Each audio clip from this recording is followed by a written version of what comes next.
제임스 앨런 운의 법칙 1장 챕터 4 절제와 행복.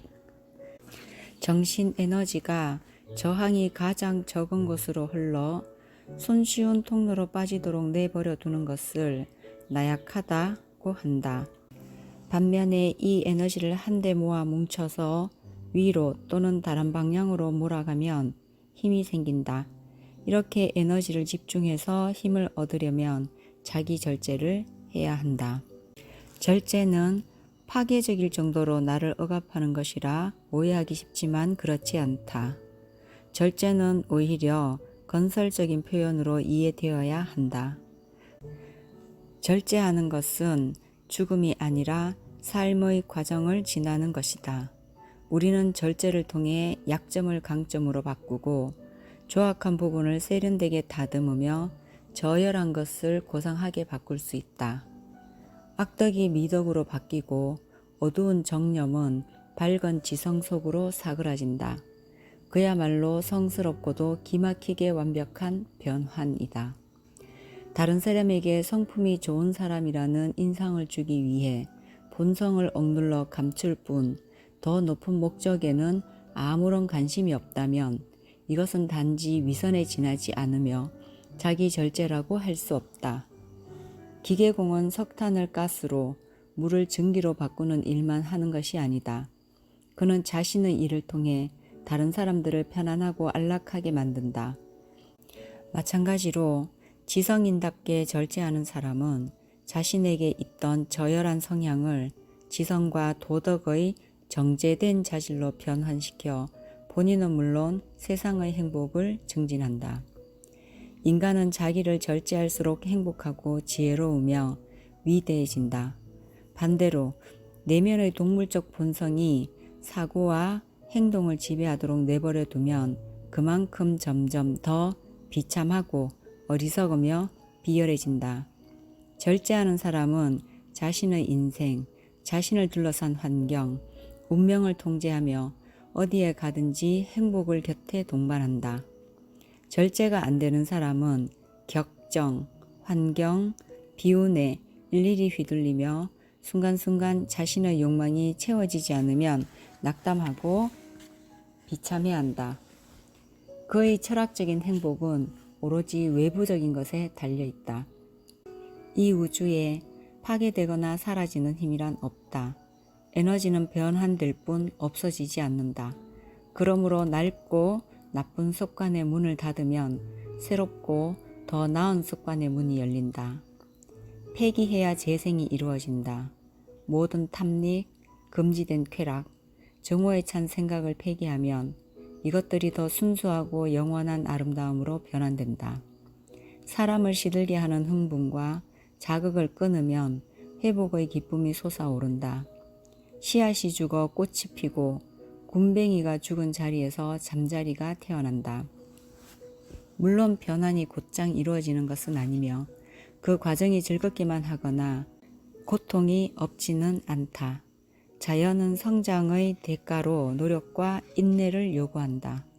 발전의 행렬에서 얻어지는 승리에는 반드시 투쟁과 고통이 따른다. 그러나 일단 승리하면 그 승리는 계속된다. 투쟁은 지나가고 고통은 일시적이다.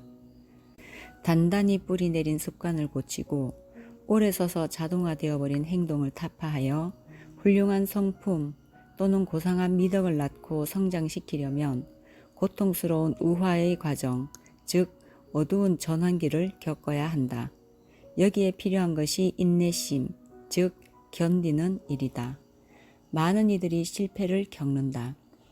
그들은 쉽사리 예전의 동물적인 습성으로 되돌아가 너무 어렵고 호되다면서 절제를 포기해버린다.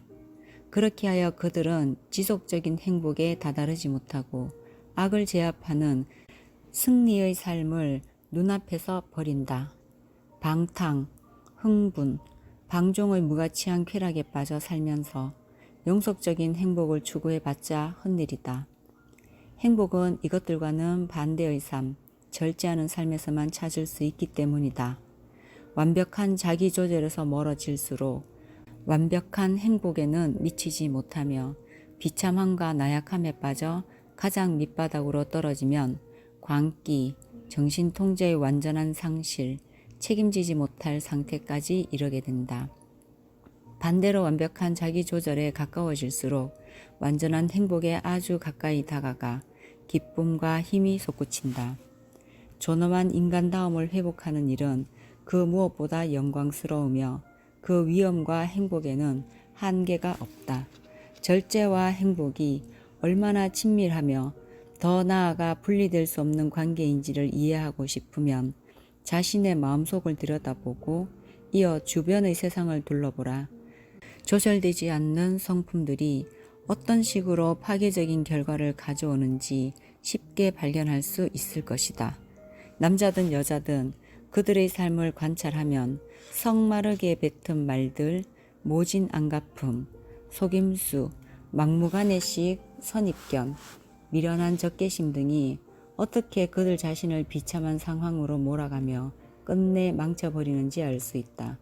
마찬가지로 자신의 삶을 들여다보면 절절한 회한과 끝없는 불안, 짓눌리는 슬픔의 날들, 바로 자기 조절의 결핍으로 인해 겪어야 했던 격렬한 고통의 기간이 마음속에서 떠오를 것이다. 그러나 바른 삶, 잘 통제되는 삶, 승리하는 삶에서는 이것들이 전부 사라진다.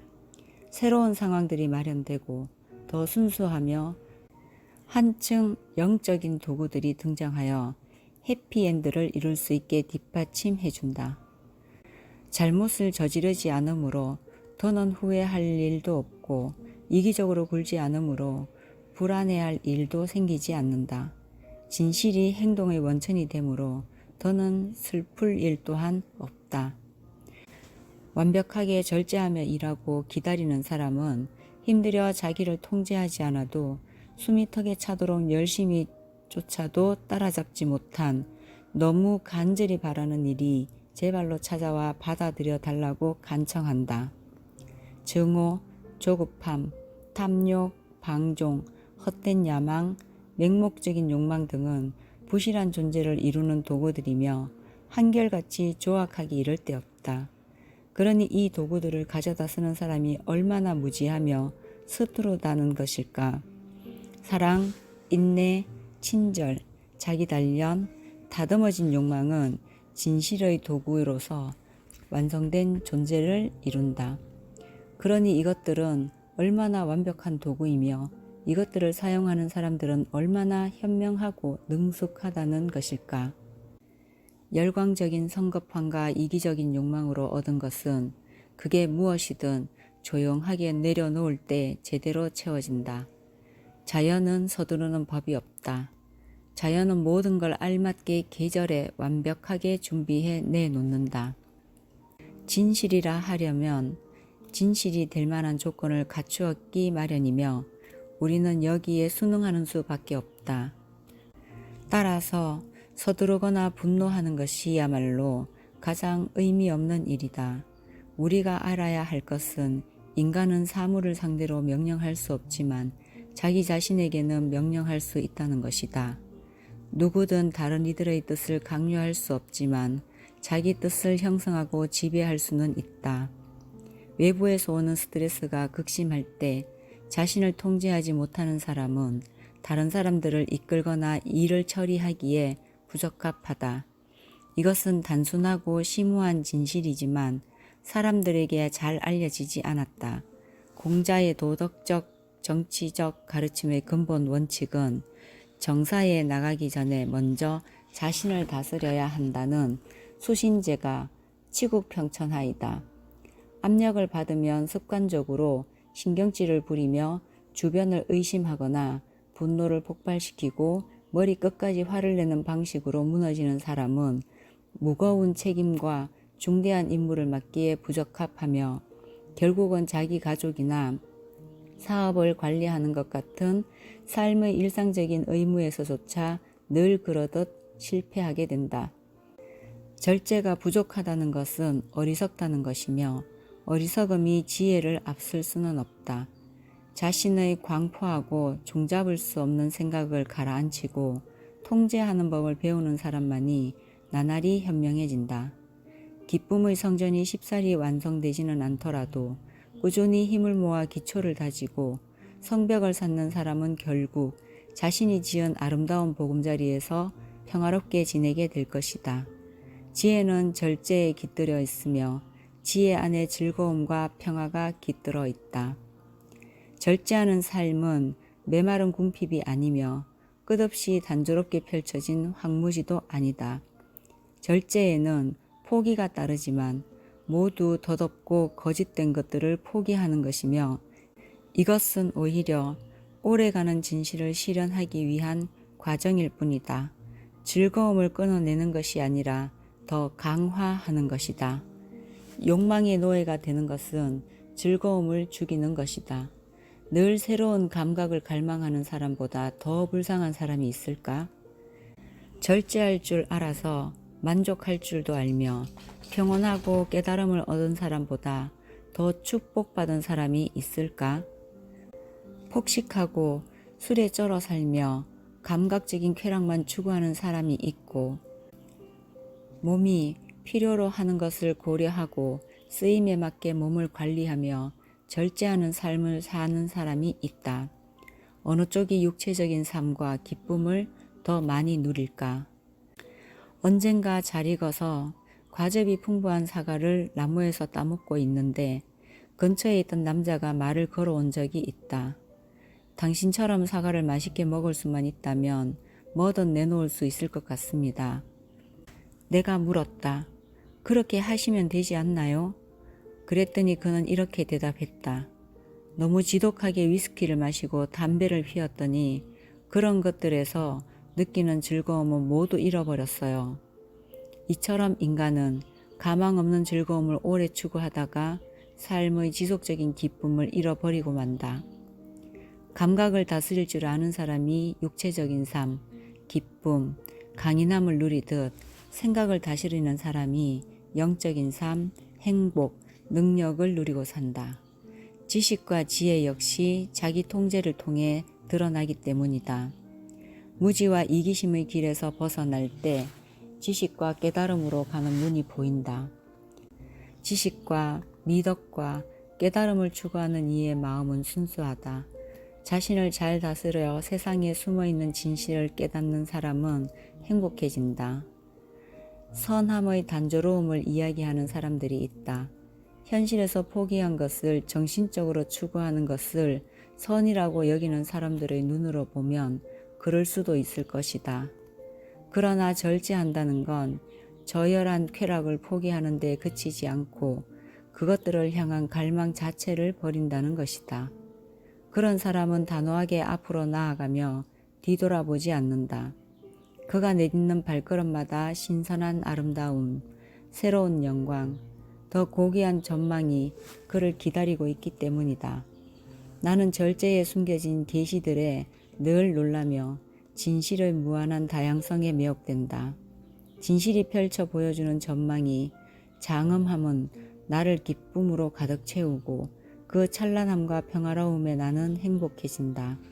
절제하는 삶의 길에는 승리의 기쁨이 있다. 그 길을 걸으면 힘이 확장되고 증대된다는 걸 인식하게 된다. 신성한 지식을 영속적으로 얻게 되면 인류에게 봉사하는 행복이 내내 함께한다. 심지어 이 여정의 일부만 따라가도 힘을 키우고 성공을 이루며 다양한 기쁨을 경험할 수 있다. 게으르고 분별 없는 사람들은 알지 못할 것들이다. 여정을 완수하는 사람은 영적인 정복자가 되며 온갖 악을 물리쳐 티끌조차 없이 소멸시킬 것이다. 그는 우주 질서의 위엄을 우러르며 진실의 불멸함을 누릴 것이다.